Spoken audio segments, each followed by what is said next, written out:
Welcome to the Encore Audio Archives YouTube channel. I'm Taper Dave, and this is my channel. I've uploaded hundreds of talks here that I've recorded at meetings in West LA, and I've also recorded conventions starting in 2013. I've got a bunch of those up. And Walt and Mary Murray, the original owners of Encore Audio Archives, started the company in the 80s, and Walt recorded Joe and Charlie's and a bunch of stuff down in Vista, California. My sobriety date is June 20th of 1994. I hope you find something you like, so please like and subscribe to my channel and comment down below. If you want to hear something that I don't have or that you don't see, I'll see that I get it. Anyways, take care and have a great day if you want to. Now, let's give a warm welcome to our main speaker. Her name is Krissy.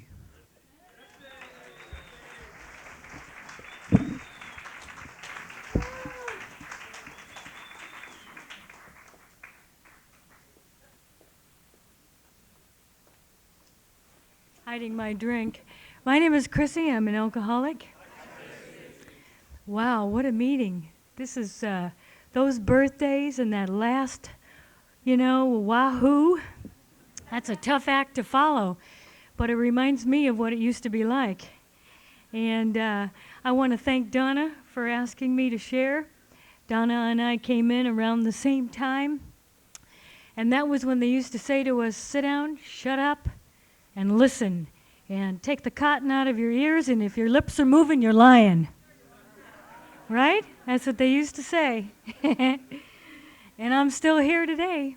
So my lips are moving too, so be careful. I did not want to come here tonight. I wanted to drink today. And actually, that was yesterday that I wanted to drink. And that's what happens to me when I miss meetings. And I missed meetings because I was sick. I had one of those low-key viruses that keep you out for 30 days on your back. And I wasn't out 30 days on my back, but I was very, very sick. And so this monster that sits on these shoulders began to do push-ups outside, and then before I knew it, it was inside. And I was grieving the past. That's how it starts. And one evening, Kim came home, and I was in the bathtub just gut-wrenching crying. Just gut-wrenching. I just couldn't stop. It was one of those primal screams. And it was for the past. It was for what had happened, what I had missed in the past. And I don't know about you, but I can't afford that kind of thing, you see. That's what begins to happen to me when I miss meetings. Mark was eloquent. There's nothing that I can say after he said what he said. He said it all. You have a great program. You are what it's all about. You really are. Thank you for that share. Because I was eating in the chart house a little while ago, having dinner. I didn't say anything to anyone, but I was there once before, and then when I was drinking, I was there. And I went in with a group of friends, and I was fresh and rosy like I am tonight, and felt good, and just, had my mind set on that one or two drinks that I was going to have that I've been doing for 20 years. And not coming home for weeks at a time. And I had my mind set on that drink, and I went in and I sat down and I had that drink, and I put that alcohol to my lips, and everything glowed in there. Everything. The ocean was coming up to the windows, and the waiters were taller, and I was, turning into a combination of Marilyn Monroe and Madonna, and things were really beginning to happen in there. And all of a sudden, everything went out. And the next thing I remembered is that I was lying on the floor in the living room where I used to live with 5 people staring at me, dead stares at me. And I thought, oh shit, why didn't you just take me this time? And it turns out that I had that wonderful sensation that I just described to you, and that incredible high, that feeling that I chased for God knows how many years. And I had it for about 60 seconds. And I fell down under the table and puked on someone's shoe and tore another person's stocking. And they had to drag me out.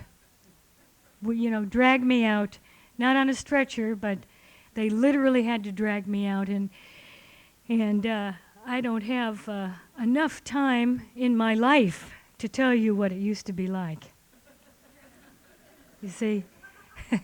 But that is what I remembered when I was sitting there tonight, looking out sober, thinking to myself, why don't they bring the steak? And did they do it the way I wanted it? And am I going to get there on time? And are these directions right? And will I be able to see 6 blocks past Paradise Cove?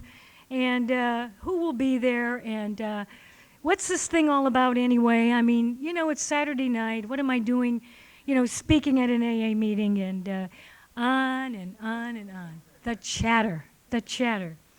And so, I suddenly remembered what had happened to me in that same place. I don't know how many years ago, but a long time ago that had happened to me. And that's what happened to me 2 or 3 days ago, when I began to have the pour me a drink blues. And where that takes me, you see. Because I may be sober a while, but I am still the same person that came in to Alcoholics Anonymous,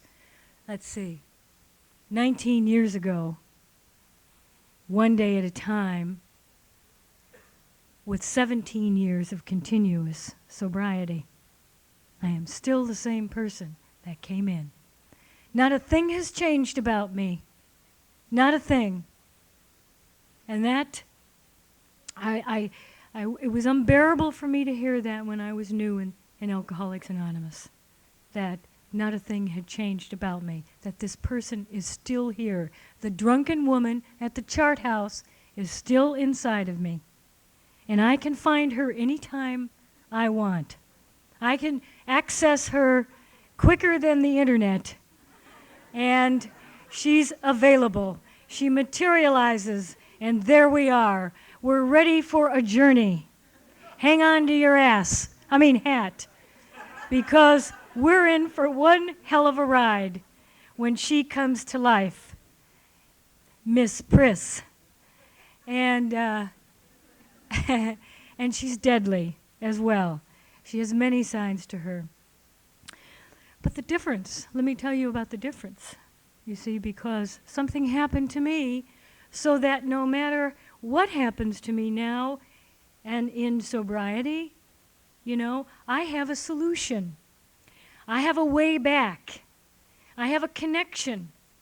I have an opportunity to make a surrender, to make one more surrender, to have an attitude change, to become a little more distant, a lot more distant from that drunken woman that resides within me. And that all came about because of people like you and rooms like this. That's why this has come about. I owe my entire life. I owe everything that I am today to you, to the people in Alcoholics Anonymous, to the principles, to the steps, you see. And that's the God's truth. You see, there's nothing about me that's original. And there's nothing about me that is the way you see it now because of anything that I did to attain this, to make this transformation. So there's no psychology course or there's no psychologist that can transform me. And so what has happened to me is that I was a hopeless, helpless, falling down, maniacal. Mark talked about being an abused child. I was the abuser in the family, the child. If you looked, if you parted my hair and looked very closely, you'd see 3 6s, right somewhere here on the back of my scalp. They just fade out a little bit as time goes on, and I grow older. And I mourn them, and I mourn that. But that's what it was like. Now, I would like very much to take those people in my early life, line them up, and mow them down, as my grandfather used to say, for the destructive behavior, for the so-called dysfunctional behavior that happened and that I, became this product of. But the people in Alcoholics Anonymous, like Donald M.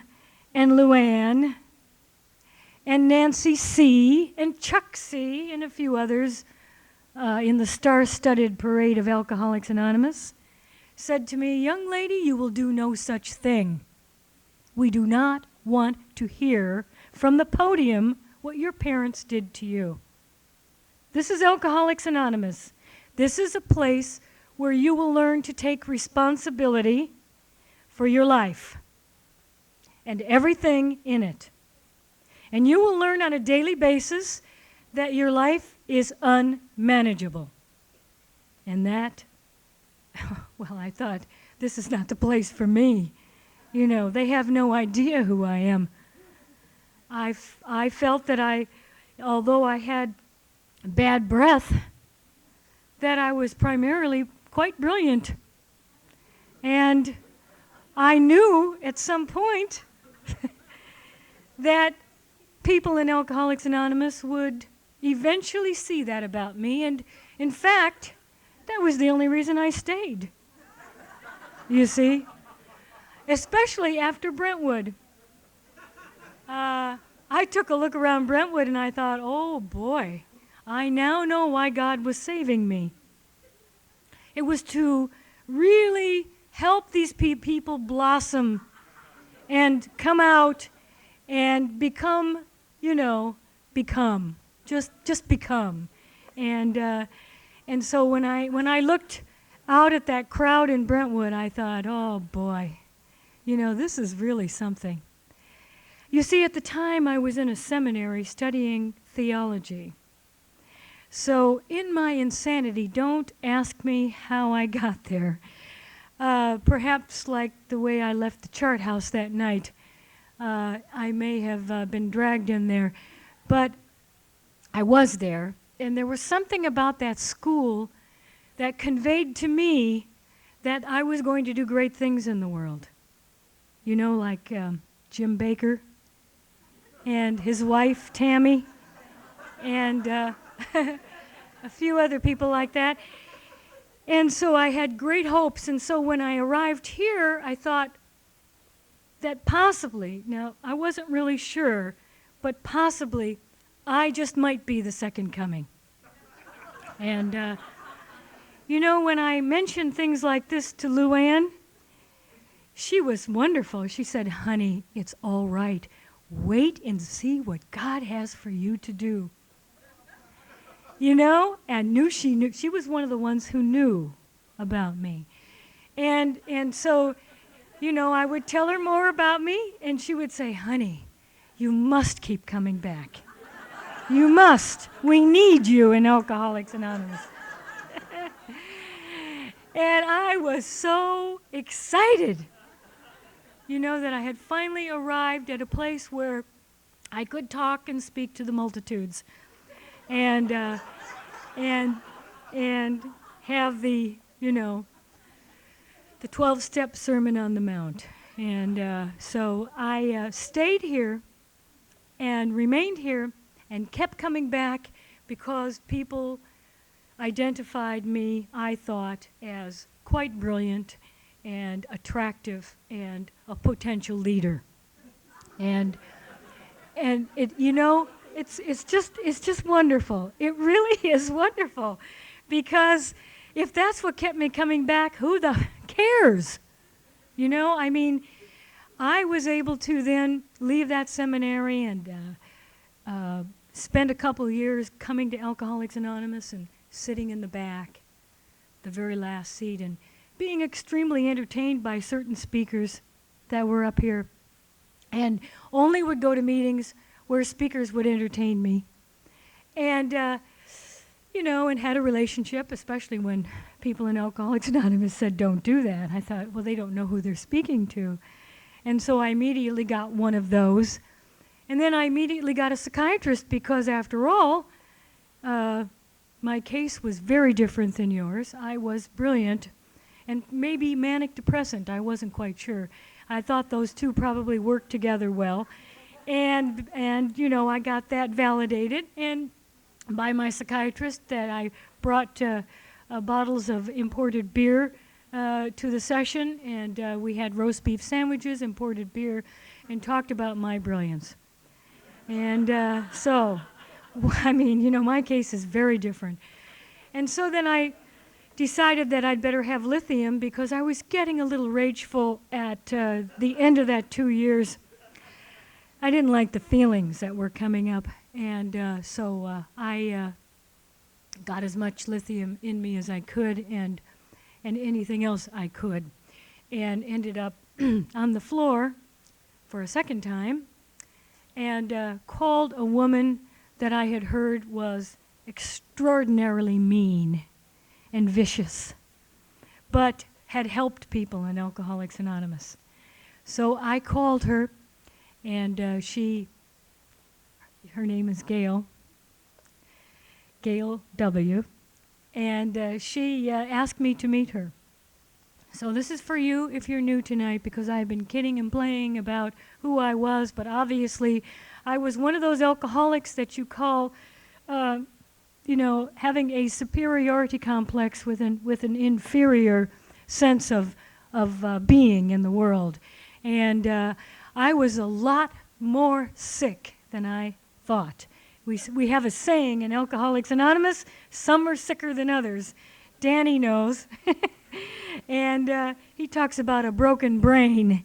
And I just saw him and remembered his wonderful, I love his talk when he talks about brain broken. That's me. And but I was able to survive here like that. And so I had to go through that second major surrender after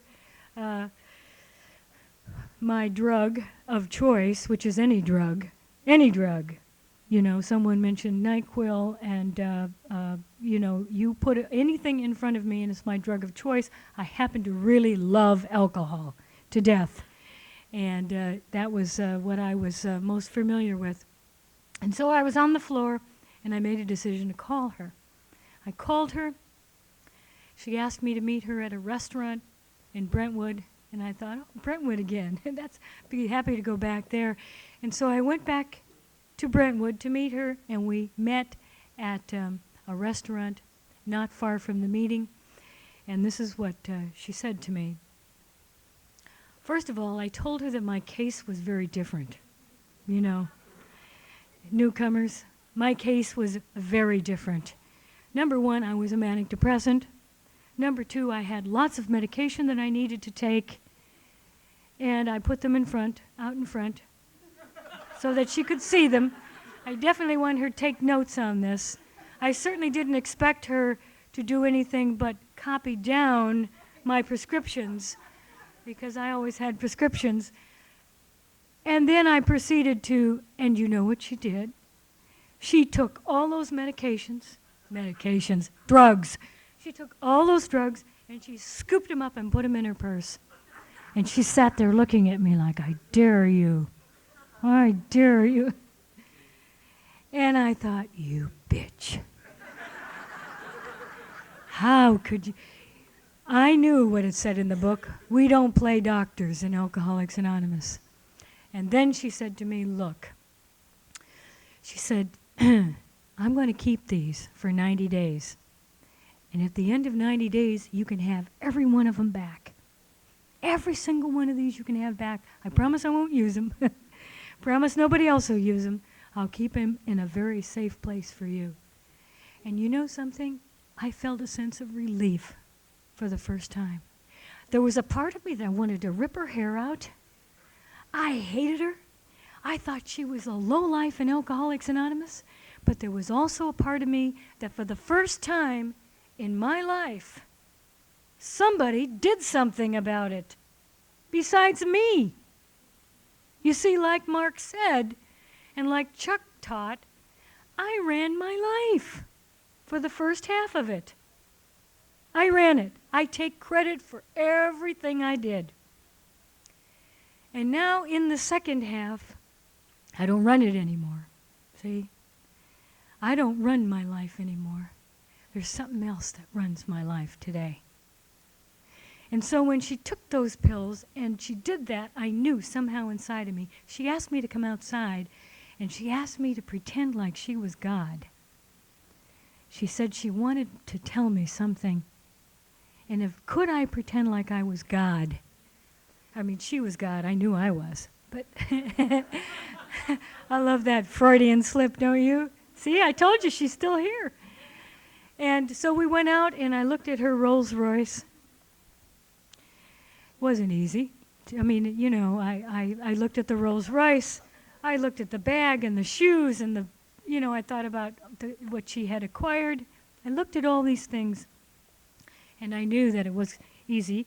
But you see, the thing is that I really looked into her eyes. And when Gail looked at you, she had this sort of piercing, beautiful look.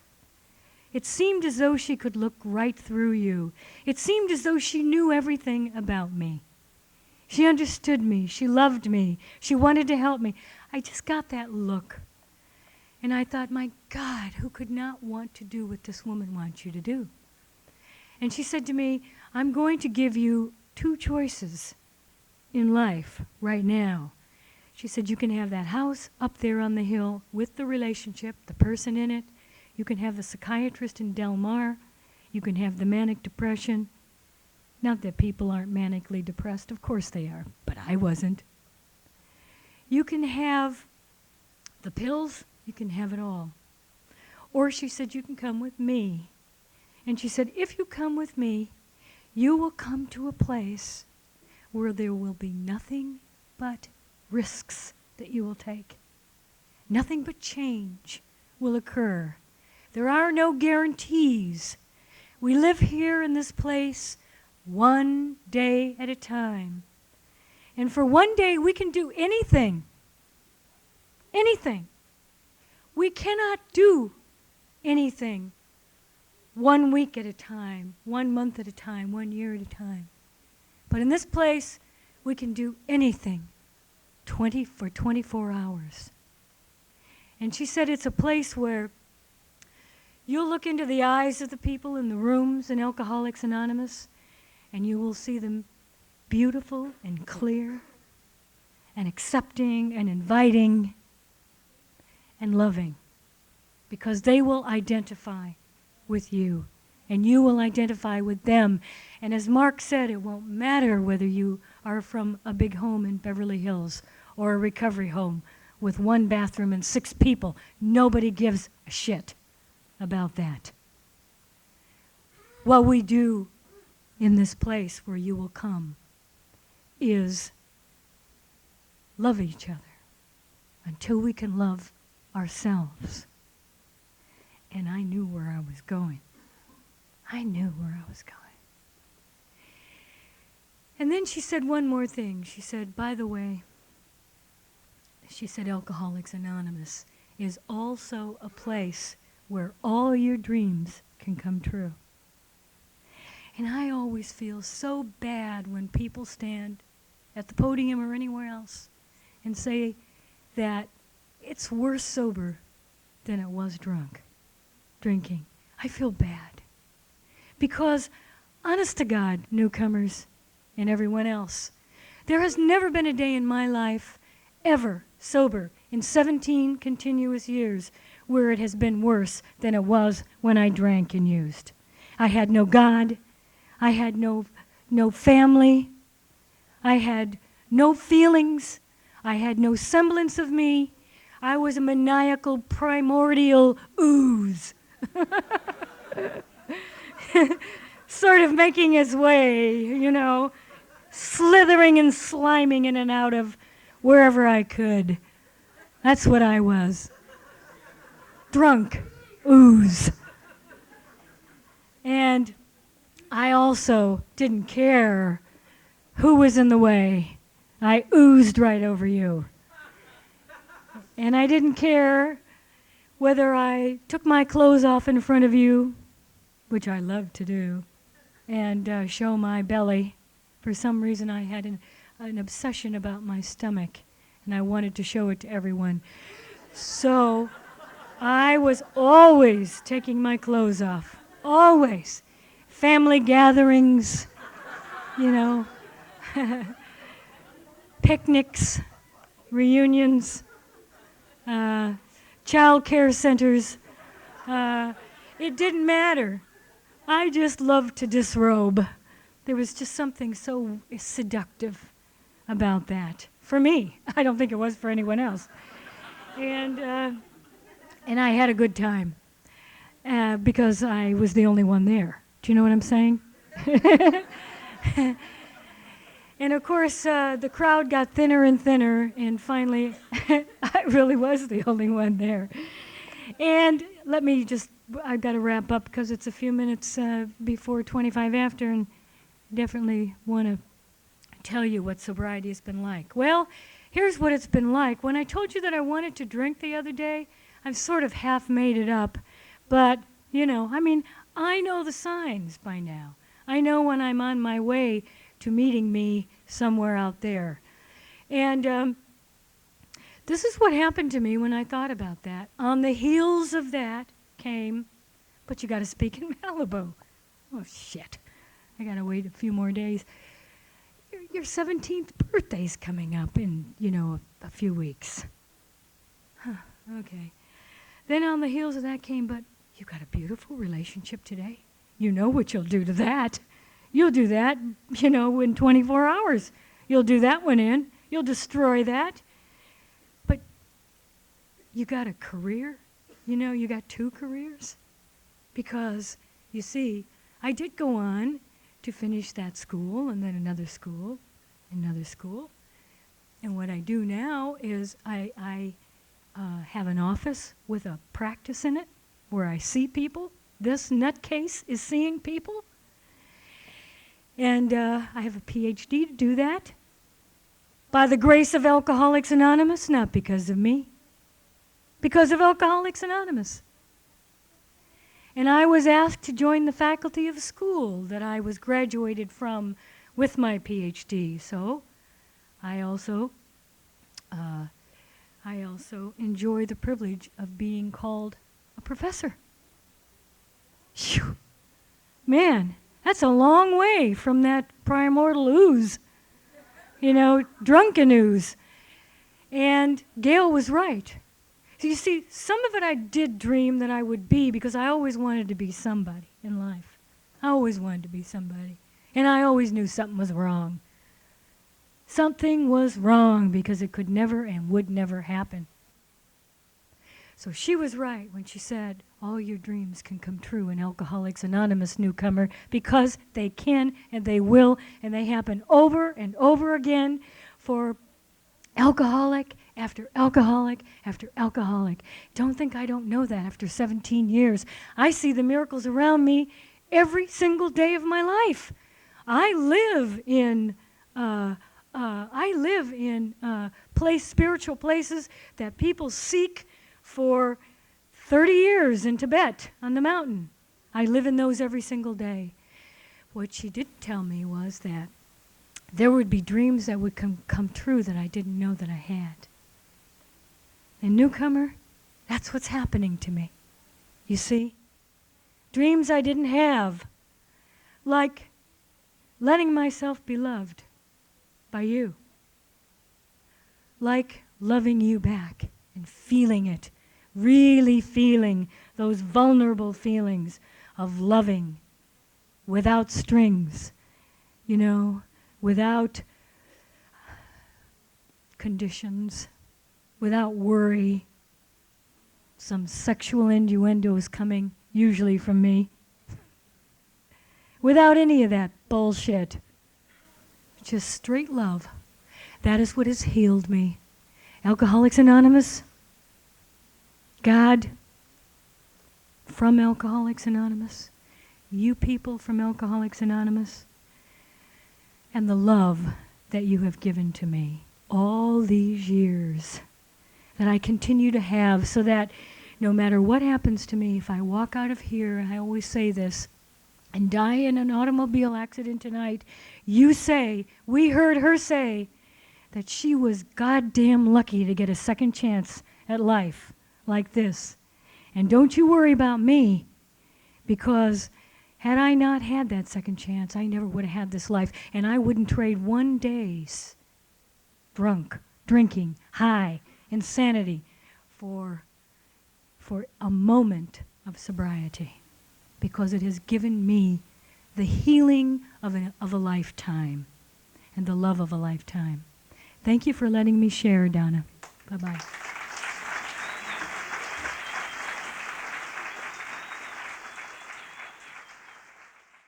Sorry to interrupt your viewing. Taper Dave here. Just wanted to take a second to ask you to like and subscribe to my channel. Let me know if you like what you're listening. I've got some very good talks here, and this one's a great one. Just curious, do you think this is better than Zoom? Tell me what you think. Okay, this is how I prepare my drone for launching. I like to do it inside the cab of my truck so I'm not standing outside in the weather. To install the joysticks for control, up and down, right and left, powered on. I have an Android phone that I use to connect it to the drone with. And it's actually controlled through the iPhone, through an app. Oops, wrong way. It's actually controlled through the iPhone, or through this Android phone, through the app. It's actually controlled through the Android phone, through an app, and you connect it through this short connection right here.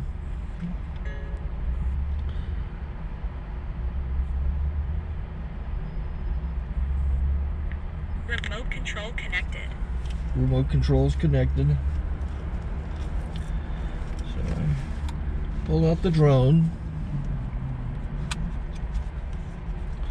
I have to extend the legs. Long legs extended first, then the short legs. Remove the gimbal protector. Set that aside, then power it on one short burst, then one long burst. I lay it down. So I have to go to calibrate. So the drone's not connected yet. It shows you here as this drone gets disconnected, even though the remote's powered on. So the drone has to establish it's connected. So I go into the app to calibration mode. First I'll calibrate the remote controller. Start calibration. Out, in, oop, out, in, up, down, and then this little wheel is to control the gimbal. So it's calibrated. Go to gimbal calibration, start calibration, and then it calibrates the gimbal. I don't know if that shows up. The gimbal's moving all over the place. Changes, you can see it on the video. And I'm calibrated to take off. It's acquired 7 satellites at the moment. There are 26 satellites up in the sky, which it has to acquire before you can take off. So it's connected. It's got enough satellites. This is white. I can go to press this little arrow button, swipe right to take off, and it would start the motors if I slid this to the right, but I'll wait till I get outside. Don't want to do it inside.